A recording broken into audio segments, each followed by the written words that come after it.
We are not going to support. We are not going to support the church. You'll fight your own battles and lose badly. God is adamant about that. You're either going to be a real follower of Jesus or you're just not going to make it. The standards aren't going to change for you. You either make it or you don't. And I already felt all kinds of people saying, I'm not doing anything for him.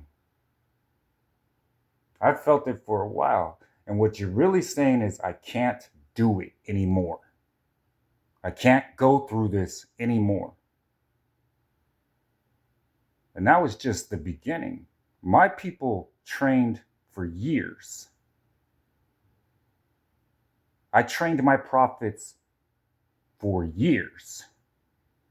And you can go back to, well, we overcome by the blood of the Lamb and our testimony, but you don't have one.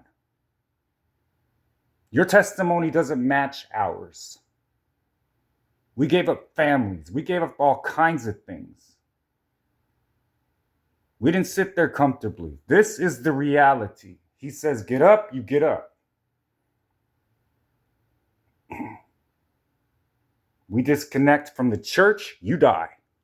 How hard is Navy SEAL training? Navy SEAL training, known as BUDS, is one of the toughest in the world. Candidates endure brutal physical challenges, extreme sleep deprivation, and relentless mental tests. Hell Week, the most infamous phase, pushes recruits to the edge with 5 days of continuous training and only a few hours of sleep. Only about 25% make it through. Do you think you could survive Navy SEAL training? Let me know in the comment. How hard is Things change.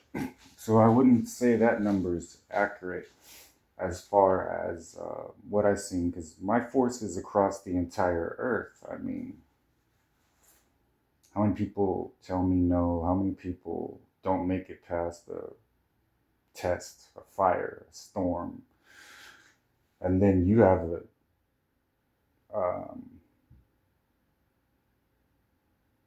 different generation you're dealing with that just isn't cut for this.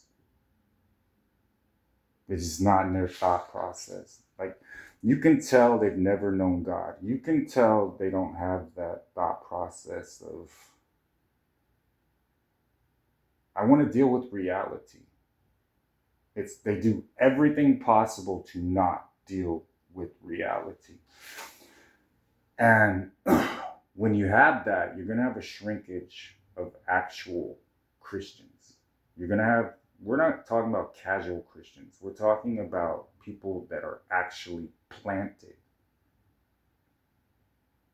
because they agreed with it.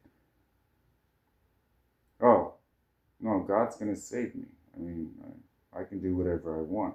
When you have a child that thinks they're going to be constantly chased after, they're not going to stop. That was God's main pet peeve. He was like, we're going to instill structure. It's going to be fair because he loves justice. And that's where we're at. So at least we were just, we let you know.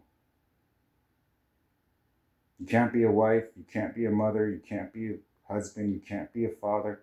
Got no use for you. We're about building families, we're about building this military still, and we're about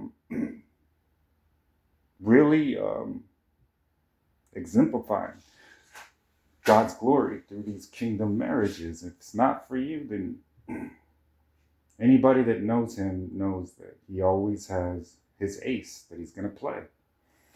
So you want to avoid that. And it's hard. You need his strength. You're not going to have it. And you're in the middle of a great tribulation. So, I mean, every time you step outside, you're going to not know what's going on. And you're just going to give up, walk around aimlessly like everybody else, and you'll be gone.